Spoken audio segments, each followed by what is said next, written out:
あなたはレジリエンスを高めて困難に強いメンタルを手に入れたくはないですか？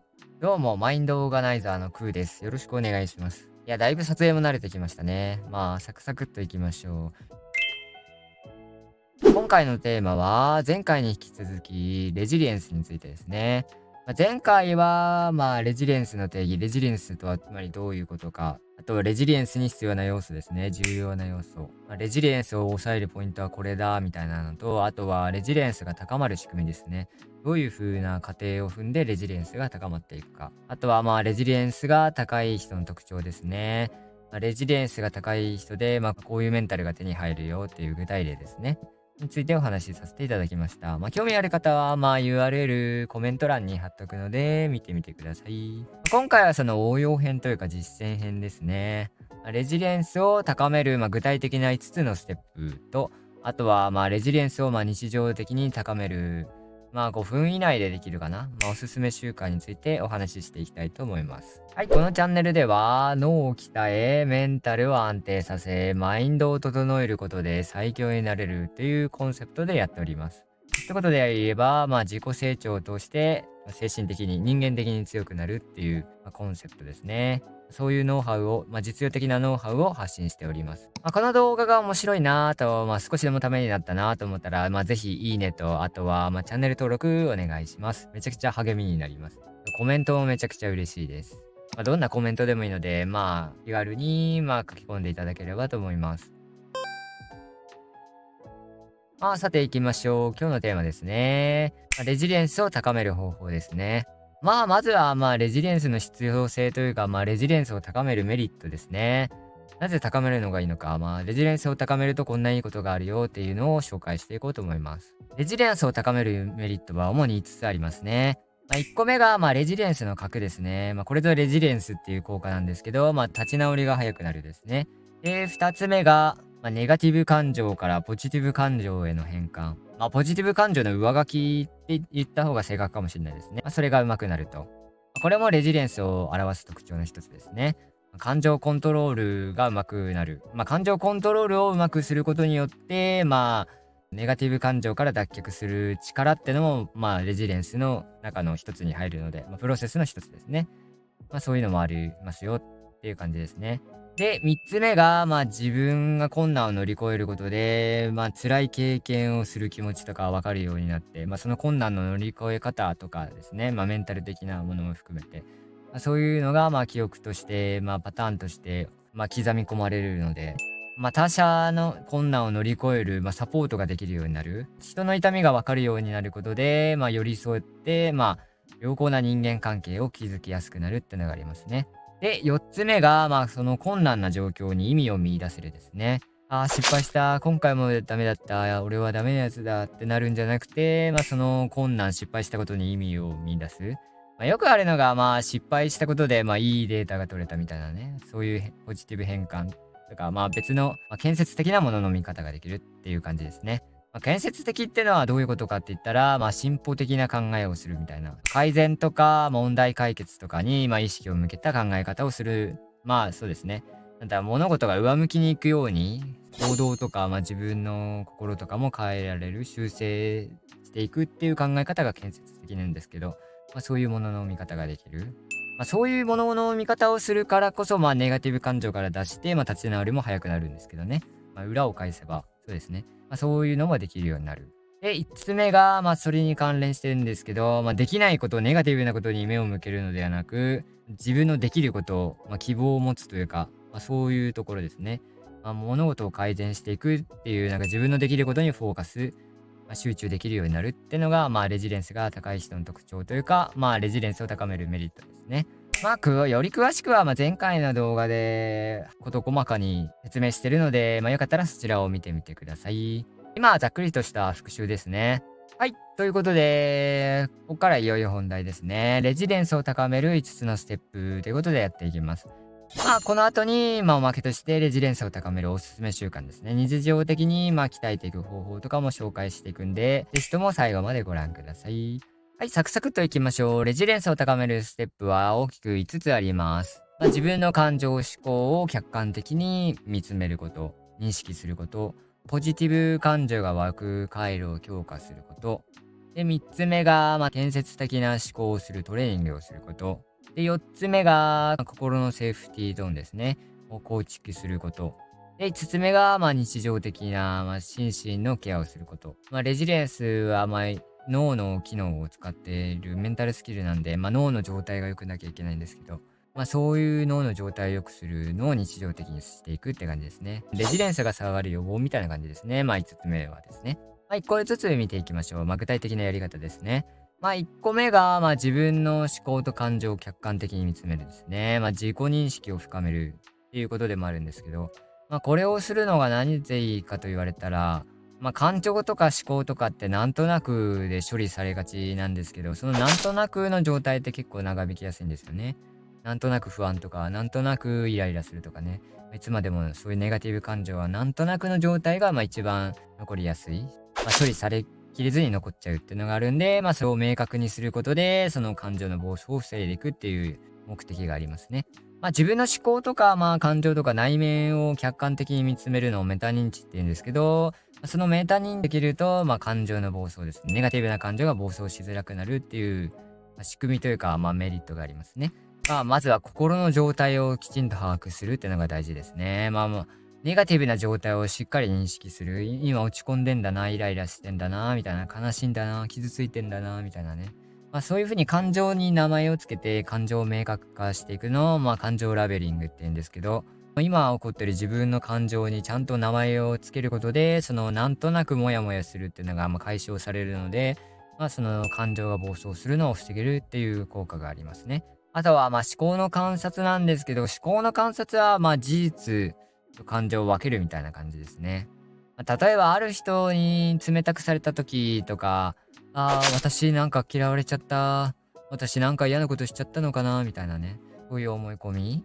そういうのは思い込みじゃないですか。実際は相手がたまたまなんか嫌なことが続いて、メンタルの状態が良くなかったのかもしれないですし、あとはなんか自分だけじゃなくて、もう周りの人にも同じような態度をとってたりするかもしれないですし、そういう風に自分だけ私だけみたいなそういう被害者意識というか、そういう妄想、言い方悪いんですけど、被害妄想ですね。そういうのも思い込み、ネガティブな思い込みなんですけど、そういうのに陥らないために、それは事実であるかどうかみたいなね。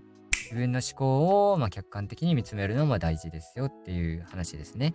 もうなんか知んないけど嫌われてしまった。なんて嫌なやつなんだろうとか、絶対許さない、マジでムカつくみたいなことで、簡単に片付けるんじゃなくて、その相手の感情の裏にある背景まで、読み解くみたいなね。実際は何があったかは本人に聞くのが一番いいんですけど、聞けない場合もあるんですが、ただ単に嫌なやつとか、私は嫌われたっていうので片付けるんじゃなくて、いろいろ考えてみるっていうのが大事ですね。それも全部憶測にはなっちゃうんですけど、一個だけのネガティブな思い込みで、心が荒れるよりはっていう感じですね。少しでもなんか前向きな方向に修正していくというかね。そういうためにも、思考の観察は大切ですね。あの人には普段どういうことでイライラするんだろう。あの時の状況から考えて、こういうイライラする要素に出くわしたかもしれないみたいなね。客観的に分析するのもいいですしね。確実に分かることをもう拾っていくっていうのも大事ですね。あの人は今イライラしてるのは確実で、普段はああいう性格ではないみたいなね。周りに聞いてみたりね。今日は誰に対してもああいう態度を取る。じゃあ、よかった。そこで、私だけが特別嫌われたわけじゃないんだってわかるじゃないですか。で、さらになんか噂でも、聞いていくと、実はあの人なんか最近恋人と喧嘩したらしくて、みたいな。精神状態が今不安定な状態らしいよ、みたいなのを聞いた日には、ここで完全に、私が嫌われたわけじゃないんだ、みたいな。あの人がイライラするのも、自分がイライラしたくてしてるわけじゃないんだよな。ちょっとかわいそうな人なのかもしれないって考えることで、そこからもうすでに、そこからネガティブ感情に陥るってないじゃないですか。逆に同情しちゃうみたいなね。ということで、出していくってのが大事ですね。相手の感情を分析するのもいいかもしれないですね。対人関係でストレスがあった時とかですね。はい。とりあえず、なんとなくモヤモヤするっていう状態から脱出するっていうのが大事ですね。まずこれがレジリエンスの、これがレジリエンスを高める第一段階ですね。感情ラベリングと思考の観察ですね。2段階目ですね。2段階目が、ポジティブ感情を想起するですね。想起しやすくさせるトレーニングですね。いろんな感情が湧くと思うんですけど、ネガティブな、不安とか恐怖とか恐れとか焦りとか、そういうネガティブな感情が湧くところ、主に扁桃体と言われるところなんですけど、あとは報酬系と言われるところ、ドーパミンが出るところですね。ドーパミンってのはやる気ホルモンとか言われてますね。達成感、満足感とか喜びとか快感とか感じているときに、ホルモンというか、神経伝達物質ですね。脳内ホルモンとかって言うとなんかエセだみたいな言う人いるからね。うん。てかなんで脳内ホルモンっていう名前についたんだろう。そこら辺はちょっと置いといて。正式な脳内物質もちょっと怪しくて、神経伝達物質っていうのが学術的らしいですね。これもちょっとどうでもいいか。とりあえずそういう脳の物質ですね。はい。ドーパミンですね。出る回路と、ネガティブな回路。使ってるところは違うんですね。感情湧くところ。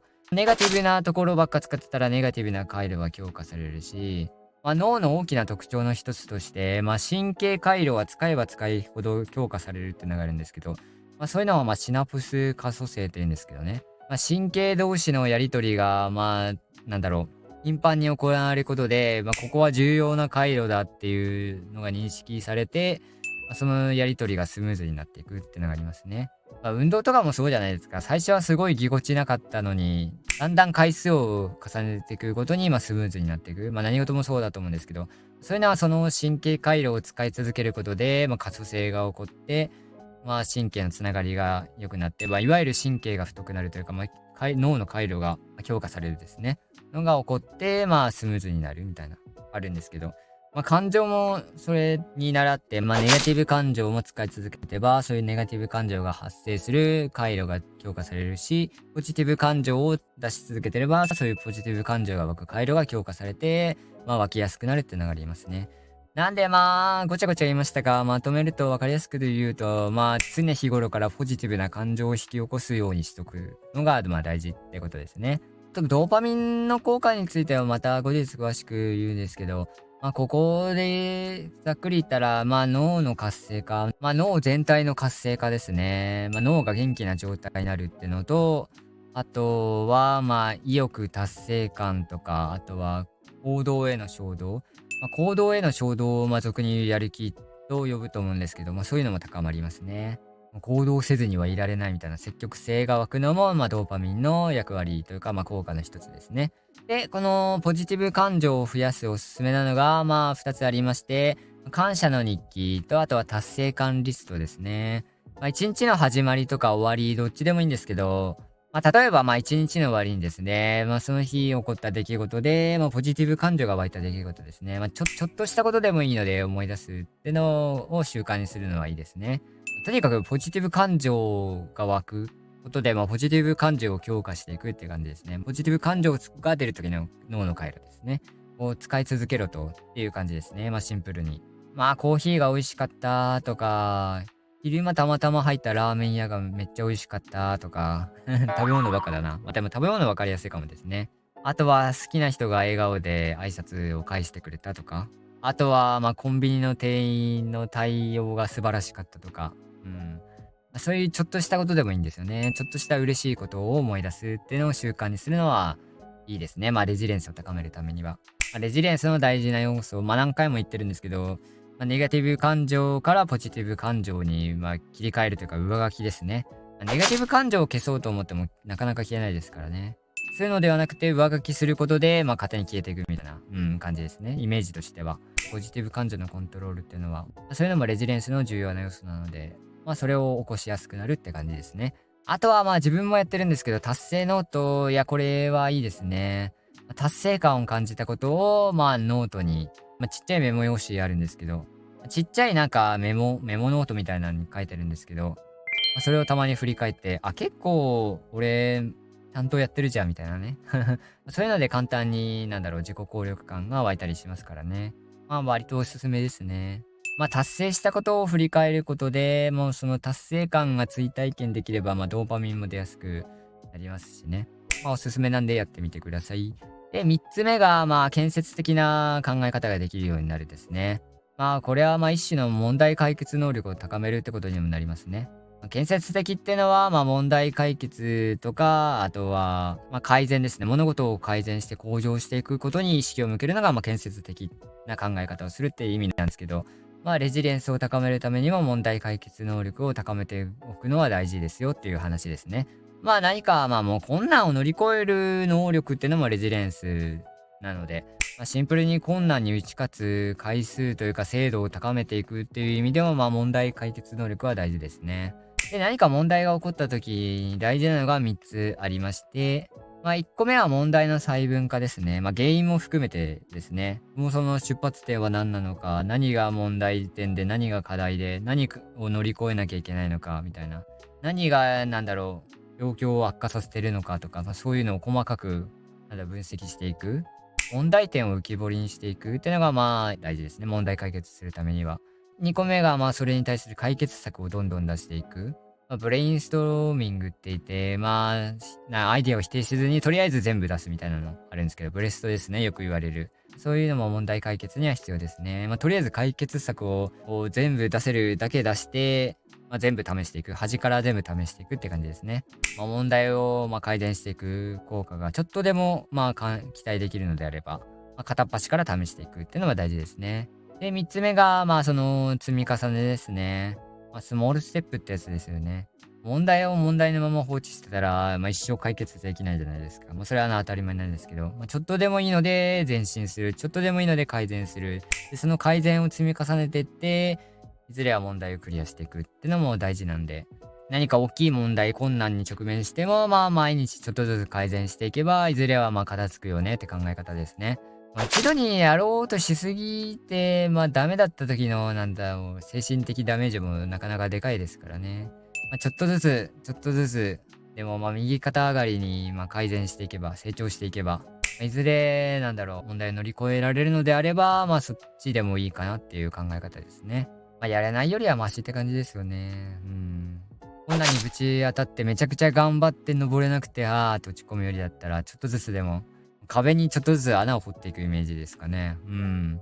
登るんじゃなくて壁を掘っていくみたいなね。時間かかるけど。うん。そういうのも、そういう考え方も問題解決、何か大きな困難を解決するには必要な考え方ですね。原因の細分化と問題点の細分化ですね。細かく分析する。出発点とか、そのネックになってる大元の根っこを見つけるとかもそうですし、それを解決するような、一個一個の問題を解決するような、解決策をどんどん出していって、端から試していく。一日じゃ乗り越えられない大きな困難とか課題は、ちょっとずつですね、改善を繰り返していって、徐々に解決していく。この3ステップは何か問題、あらゆる問題ですね、解決するとき大事なステップですね。で、レジリエンスを高める5つのステップ、4つ目が、社会的サポート、心のセーフティーゾーンを構築するですね。これもレジリエンスを保つ、高める大事な要素ですね。誰か一人でも心の支えがいることが、大事というかね。そういうことで、困難を乗り越えやすくなるっていうのがありますね。信頼できる人、親、家族、友達、恋人、親友、仕事の仲間でも何でもっていうか誰でもいいんですけど、必ずこの人はどんな状況にあっても味方でいてくれるだろうっていう人を、一人でも見つけておくのは大事ですね。たとえみんなに好かれなくても、この人一人が私を支持してくれるから大丈夫みたいなね。そういう存在が一人でもいれば、レジリエンスは、保ちやすくなりますね。あとはそういうグループ交流会に参加するのもありですし、仲間を見つけていくですね。同じ道を歩んでる仲間を見つけたりとかね。同じ困難を共有してる人たちを見つけて、この困難に直面してるのは私だけじゃないんだ。似たような境遇でも頑張ってる人がいるんだっていう認識するのも大事ですね。あとは与える経験を増やすですね。ギブアンドテイクって言うじゃないですか。ひたすらギブギブギブですね。与える与える与える。もう最初は無償でもいいので、とにかく人の役に立つことをする。人の役に立つって何かって言ったら、精神的な、あとは身体的なのも含めて相手の負担を減らしてあげるっていうのが、ギブなのかなって私は思ってて、そういうのを増やしていくですね。それやってくれてるの助かったよ、みたいなね。そういうのを、自分から積極的にしていくみたいなね。そういうのは大事ですね。うん。やっぱり周りに与える人ってのがやっぱり価値ある人間なのかなって思うので、仲間を増えやすいですよね。味方になってくれる人が一人もいないっていう人がいるのであれば、そうですね。まずは与える経験を増やしていく。地道にそういうのを増やしていくしかないですね。その中で、同じ価値観とか共有できる人がいたら、信頼できるような関係を築いていけばいいですし、そういう人が一人でも増えていけば、レジリエンスが強化されるので、ぜひ与える習慣ですね。これも大事ですね。あとは今はそういう存在がいなくても、誰か、憧れの存在でもいいんですよね。現実逃避っぽく聞こえるかもしれないですけど、何か自分の憧れのアニメのキャラでもいいですし、漫画とかアニメ、架空の人物でもいいですし、芸能人とかでももちろんいいですし、それを心の中に置いとくっていうのも、一種の、セーフティーゾーンですよね。この人ならこの時こうするとか、この人ならこういう困難に直面した時こういうアドバイスをするだろうみたいなね。そういう、自分に語りかける、セルフトークって言うんですけど、そういうのもするのもおすすめですね。心の中にその憧れの人みたいな別人格じゃないですけど、を作って、相談相手にするみたいなね。バーチャルカウンセラーでもないですけどね。そういうのも結構バカにできないですね。うん。何でもいいんで心にセーフティーゾーンを作るみたいなね。そういう存在を作るのは大事ですね。レジリエンスを高めるためには必要なステップですね。ぜひ騙されたと思って一回試してほしいですね。私にも何人かいるんですよね。心の中に支えにしてる人が。そこはまず置いといて。で、レジリエンスを高める5ステップですね。心身のケアをするですね。日常的なセルフケアですね。何でもそうなんですけど、脳の状態とか、体がだるかったり疲れてたり、睡眠不足だったりして、脳とか体のコンディションが悪いと、精神も引きずられちゃってネガティブになりやすいというのがあるので、体と脳が健康的であるっていうのは、基本ですね。レジリエンスに限らず、すべてのメンタルヘルスにおいて、心の健康において、重要ですね。ということで、そのメンタル、脳の状態、体の状態を良くするのは、3つありますね。めちゃくちゃ有名、何でも当てはまるんですが、1個目は睡眠の質、2個目が定期的な運動、3つ目が良質な食事ですね。これに合わせて、脳疲労とか精神疲労とか、ストレスを回復するって意味で、癒しの時間を作るですね。この4つはメンタルヘルスの核ですね。何にでも出てきますね。王道の王道。4本柱。この4つさえ押さえとけばとりあえずメンタルは大丈夫みたいな感じですね。全部ひっくるめて脳の状態を良くすることでメンタルが沈みにくくするみたいなね。脳機能が下がるとネガティブ感情になりやすいのでそういうのを防止するのもあるし、脳を元気な状態にすることによって、ドーパミンとか、あとはセロトニンですね。セロトニンも心の安定には欠かせないんですけど、安心感とか安らぎとか、爽やかさを感じてる時に出てる、脳内物質ですね。神経伝達物質ですね。脳の状態を良くすることで、そういうポジティブ感情が湧きやすくなる、状態にもなるので、脳の健康、体も含めてですね、心身の健康は大事ですよっていう話ですね。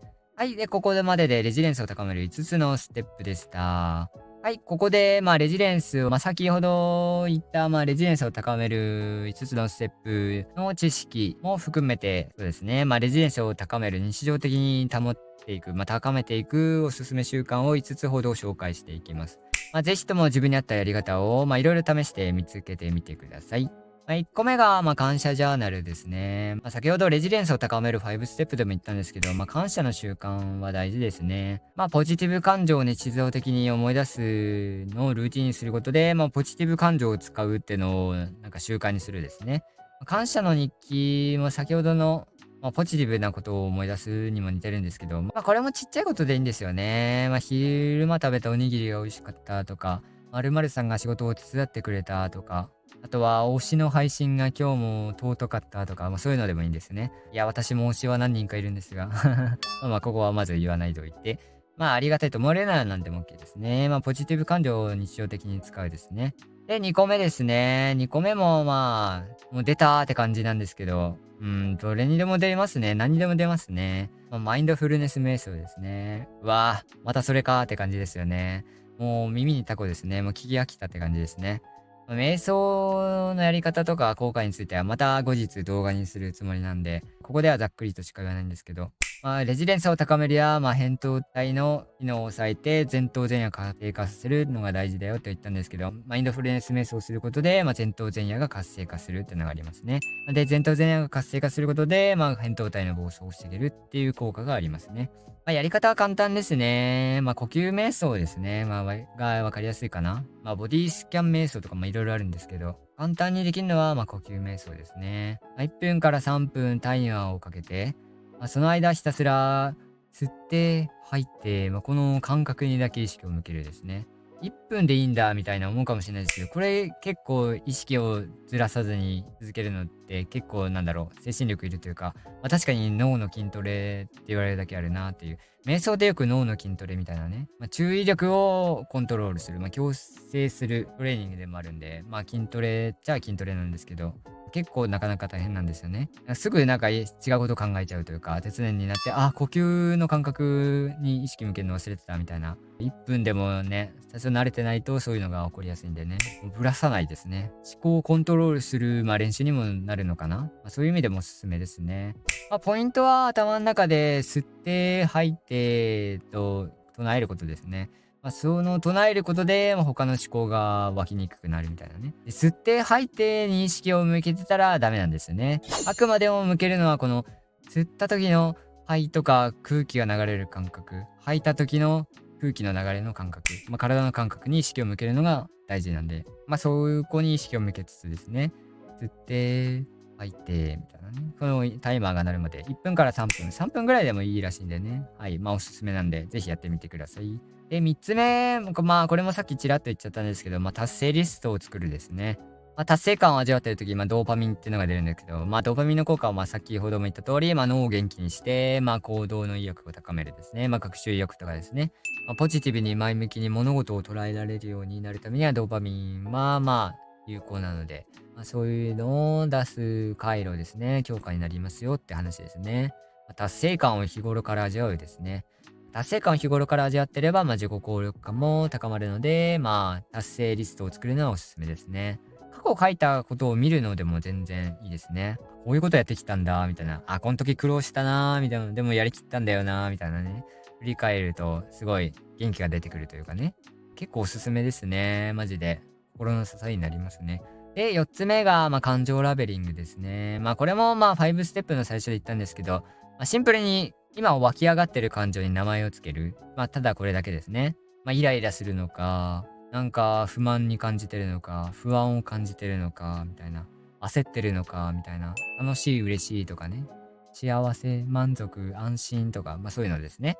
一日の中でそういう感情が湧いた時に、私今嬉しい、みたいな。私今悲しい、みたいな。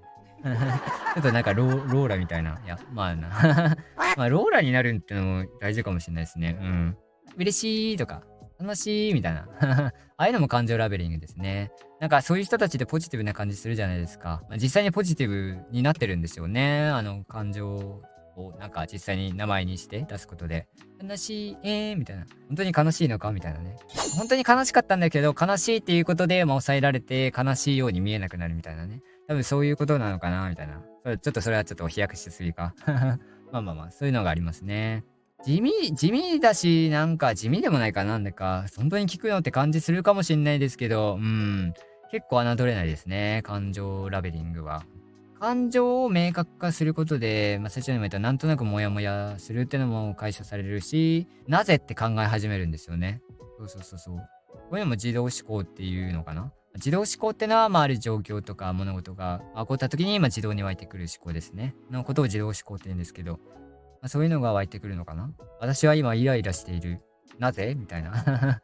なんでこんなにイライラするんだろうみたいなね。前も似たような経験あって、前会った時はこんなイライラしなかったのにな。なんでだろうみたいな。価値観の変化とかあったのかなみたいな。でもこの人にこの状況で言われたからちょっとイライラしてんだろうなみたいなね。この人に言われたくないみたいなね。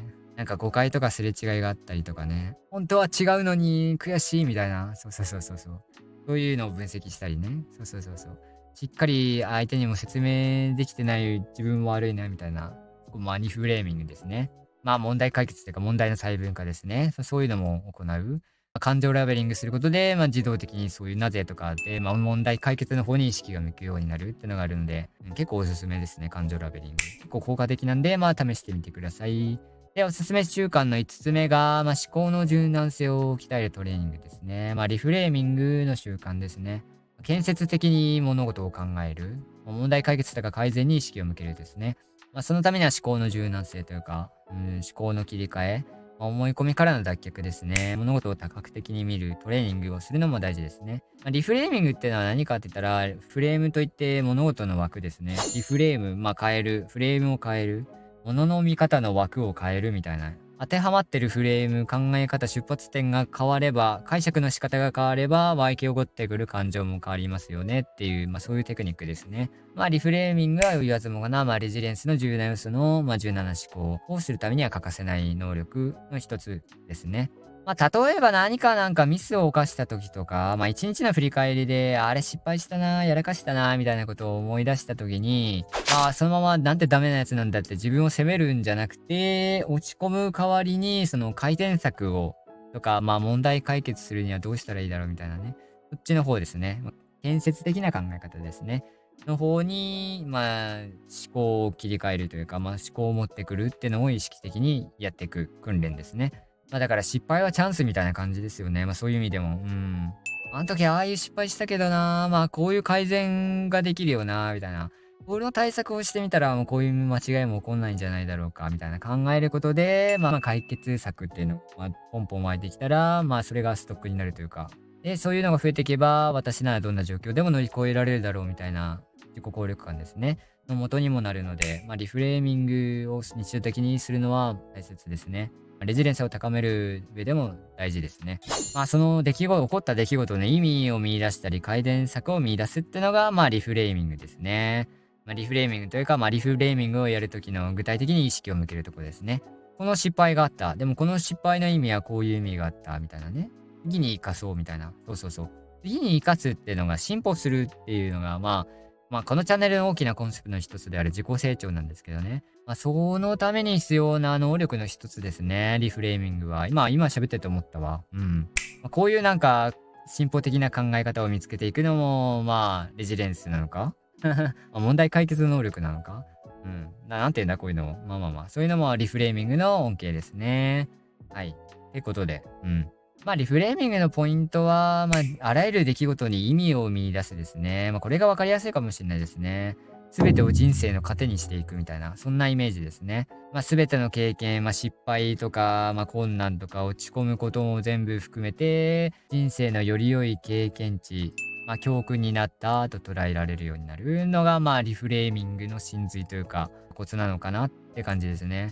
とにかく次につながる、未来につながる進歩的な考え方、思考の切り替えができるようにしていく訓練というのが、リフレーミングですね。これを日常的に、一日の振り返りで行うのがいいかもしれないですね。紙に書くのがいいかもしれないですね。紙に書くことで、より客観的に物事を情報を整理できるようになるので、おすすめですね。一日の終わりに改善できることとか、失敗したことがあったら、紙に書き出して、その改善策とか、それが起こった意味とかを書き出していくですね。先がある。次につながる思考を見つけていく。習慣を身につけるってのが、大切ですね。で、大事なことを思い出した。前回動画に上げた時に、レジリエンスに関する実験とかエビデンスも紹介しようみたいなこと言ってたんですけど、レジリエンスに関する有名な実験ですね。何個か紹介していこうと思います。レジリエンスに関する有名な実験、主に3つですね。で、1個目が、これはレジリエンスっていう言葉を世界に広めるきっかけになった有名な実験なんですけど、1個目がカウアイ島の縦断実験と言われてる実験ですね。研究ですね。縦断実験とは何かと言われたら、縦に断る実験って書くんですけど、縦に連なる。長い年月をかけて、複数の人たちを追跡調査していくっていう研究方法ですね。10年、20年、30年と、本当に長期スパンにわたって、その対象者を観察していく実験方法ですね。それだけではもう、人生をかけてエビデンスを証明していくみたいな実験ですよね。このカウアイ島の実験は40年以上続いていると言われてますね。研究内容は1955年に、カウアイ島ってのはハワイにある島の一つなんですけど、その新生児ですね。生まれた子供全員、約700人を対象に、実験を行ったんですけど、その子供たちが、40歳になるまで追跡したっていう実験ですね。で、その対象者の中には、リスク因子と呼ばれるものがあって、リスク因子っていうのは、貧困とか、あとは、親の不和とか、親の精神状態が悪かったりとかですね。あとは多くの環境ストレスがある状況。いわゆる劣悪な環境ですね。将来の子供のメンタルとか精神形成とかに、悪い影響を及ぼすだろうって言われる原因というか因子ですね。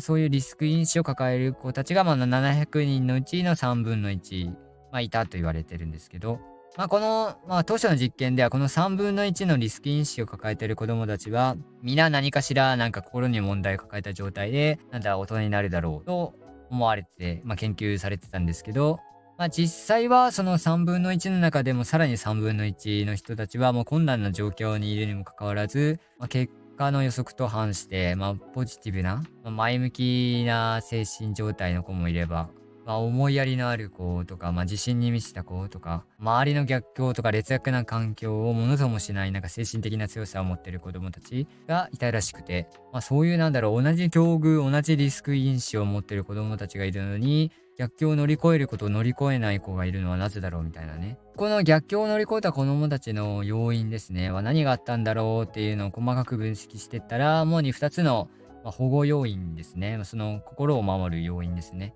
共通して持っていったことが分かったらしいですね。1個目が個人的な因子で、性格的な特徴ですね。共通点としては、比較的穏やかで、心が落ち着いてるですね。攻撃性が低いというか、ネガティブな感情、イライラとか、そういう不安とか、ヒステリーを起こすような感情に流されず落ち着いてるっていうことですね。あとは、平均以上に知能指数が高く、これは多分レジリエンスの重要な要素である、思考の切り替えがうまいとかですよね。物事を多角的に物事を柔軟に捉えられる方が、この知能指数に関係するのかなっていう感じですね。あとは、3つ目が、自律性があった。自律性ってのは自分の考えとか意思とかで、自分の行動とか言動を決めるっていうのが、自律性なんですけど、判断をしたりね。誰かに言われたからやるじゃなくて、自分の頭で考えて、自分で決めて行動するのは自律性って言われるんですけど、そういう要素が強かったっていうのがありますね。自律性があるのは、自己効力感があるからなのかなっていう感じはしますけど、自分なら乗り越えられるはずだから、自分の頭で考えて行動しようみたいなね、につながると思うんですけど、そういうのもあったのかなって感じですね。で、二つ目が、環境因子ですね。周りにどういう人がいたか、周りがどういう状況だったかですけど、レジリエンスの高い子供たちは、少なくとも一人は、心の支えみたいな、心のセーフティーゾーンになるような人がいたっていうのがありますね。無条件で愛情を注いでくれる大人の存在が、少なからずいたっていうのが、共通点として挙げられてますね。他にも環境因子では、学校生活が楽しいとか、あとは、心の拠り所になる、環境にいたとかですね。あとは、クラブ活動とか、学校の活動などで頼られる存在であったみたいなね。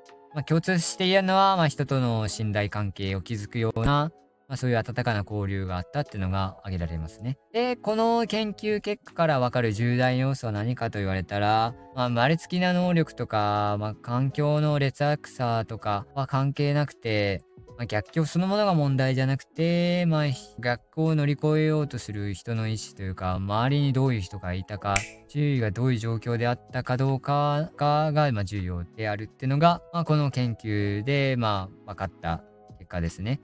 現代のレジリエンス研究の、礎というか、土台になってると言われてる実験ですね。やっぱりなんか困難を乗り越えるためには、心のセーフティーゾーンというか、支えになる人は重要ですよねってのが分かったっていう実験ですね。分かりやすくまとめると、そういうことですね。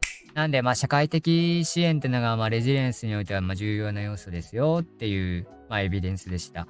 レジリエンスに関わる実験の2つ目が、マインドフルネスと脳の構造変化に関する実験ですね。この実験はマサチューセッツ大学ですね。ジョン・カバット・ジン博士って言われる人が、作った、マインドフルネスストレス低減法、通称 MBSR と言われる実験方法ですね。8週間にかけて、瞑想をやっていくっていうプログラムですね、を開発して、実際にその瞑想の脳に与える影響ですね、を検証した実験ですね。実験者は全員実験の前後で fMRI ですね、MRI ですね。よく言う、脳の構造を調べる機械ですね。なんか、ウィーンってスキャンするやつですね。このプログラムをやる前とやった後で、どういう脳の構造の変化があったかっていうのは、MRI で、測定されたっていうのがありますね。で、この実験によって起こった、実際に脳に起こった状態変化は3つあると言われています。で、1個目が、扁桃体の縮小ですね。おー、これはすごいって感じですね。扁桃体ってのはストレスを感じた時に活発になるんですけど、その縮小していることで、ストレスにかかった時も過剰反応しにくくなるっていうのがありますね。で、2個目が、前頭前野の活性化と肥大化ですね。すごいですね。もう前頭前野が活性化して、扁桃体が縮小する。そしたら、感情コントロールも上手くなるわなって感じですね。マインドフルネスやってみようかな。すごいな。とりあえずちょっと脱線したんですが、理性や判断とか感情コントロールを、司る前頭野が鍛えられましたよってのがありますね。鍛えられたというか、活性化というか、前頭葉の細胞が増えて、能力も向上したってのがありますね。で、3つ目が、このレジリエンスを高める仕組みでも言ったんですけど、会話の増加ですね。すごいですね。扁桃体がちっちゃくなって、前頭葉と会話が増えるみたいなね。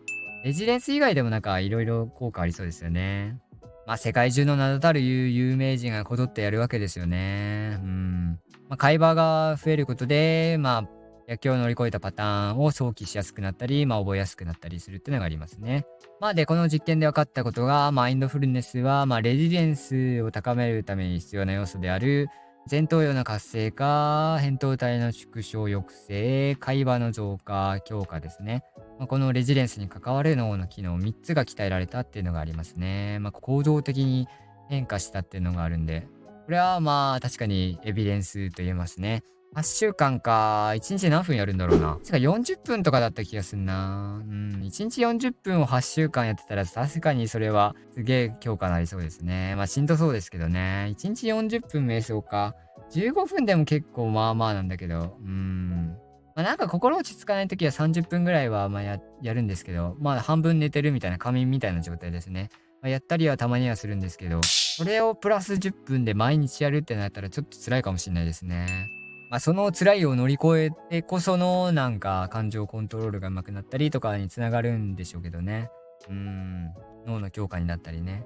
いや、人生のどこかで、ぜひこの8週間プログラムはいずれ受けてみたいですね。ちょっと脱線したんですが、レジリエンスに関する実験の3つ目ですね。最後ですね。学習性無力感に関する実験ですね。これも有名な実験ですね。提唱者はポジティブ心理学者のマーティン・セリグマン博士と言われる人ですね。が行った実験ですね。具体的な内容は、犬を2つのグループに分けて、1つ目は、ボタンを押せば電気ショックが止まるっていう部屋で、もう1つはボタンを押しても電気ショックは止まらず流れ続けるっていう部屋ですね。ちょっと今では考えられないちょっと残酷な実験なんですけど、その後に両方のグループを、壁を乗り越えれば電撃から逃れられるみたいな部屋ですね。簡単に乗り越えられるような、そういう低い壁のですね。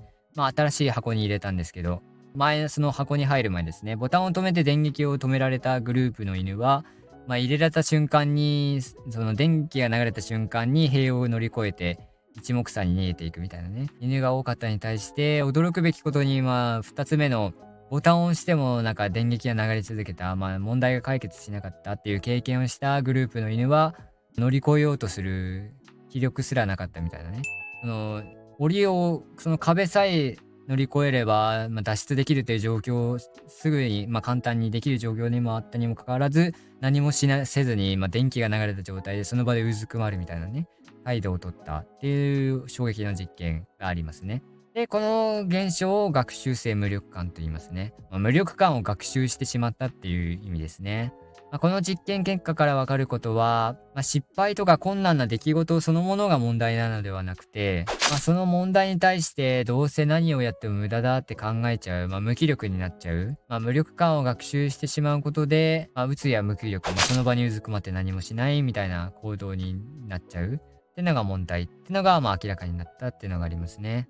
この実験から判明されたのは、物事の解釈とか、あとは、自分でコントロールする、状況をコントロールする、コントロール感ですね。が、いかに、困難を乗り越えるためには重要なのかっていうのが判明されたっていうのがありますね。なんで、レジリエンスの高い人は、失敗をなんか一生続く永続的なものとは捉えずに、一時的なものとして捉えるみたいなね、特徴が分かったっていうのが、この実験から、判明しましたよっていう話ですね。で、この3つの実験から分かったエビデンスは3つで、1個目が、レジリエンスを高くするには、人とのつながり、温かなつながりを持つのが大事ですよ、みたいな信頼関係を育むような経験をするのが大事ですよ。2つ目が、脳を直接鍛えるマインドフルネスのトレーニング。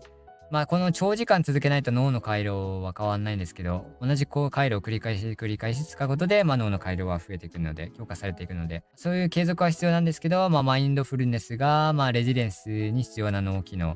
前頭葉の活性と、扁桃体の抑制と、海馬の増加ですね。この3つに影響があったと言われてますね。で、あと3つ目が、失敗とか困難そのものが問題なのではなくて、それを乗り越えようとする気力があるか、その状況をコントロールするようとする意思があるか、あとは失敗を一時的なものと捉えて、自分のコントロールできるもの、集中できるものに意識を向けていくのが、困難を乗り越えるには重要ですよ、っていうのが分かったっていうのがありますね。はい、本日のまとめですね。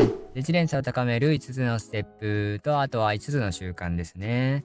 大きく5つありました。感情と思考の明確化、ポジティブ感情の回路の強化、あとは建設的な、柔軟な思考のトレーニング、あとは心のセーフティーゾーンの構築。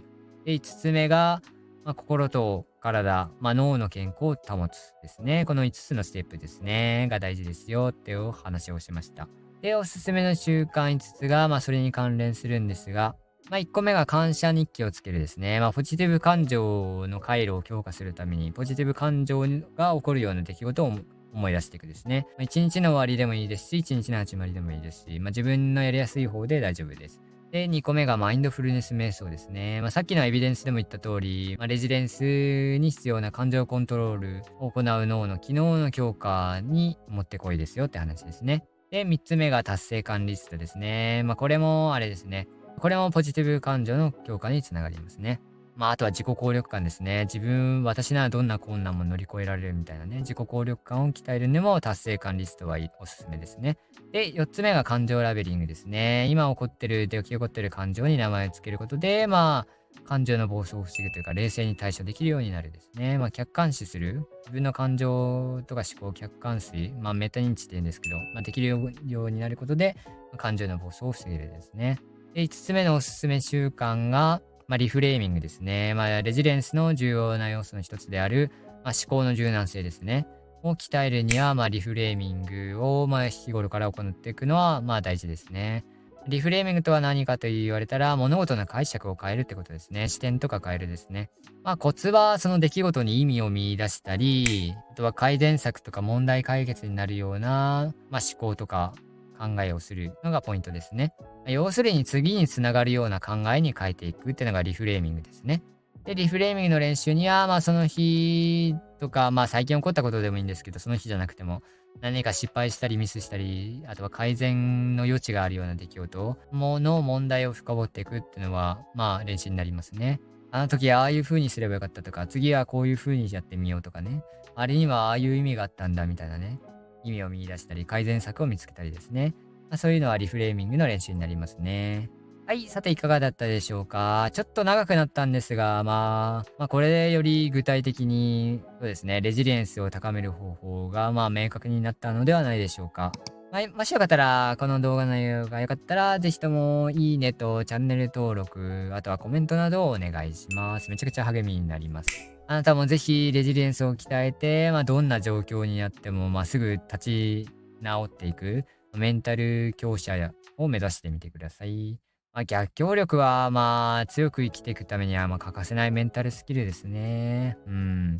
落ち込む時間が長ければ長いほど、苦しいですし、シンプルに。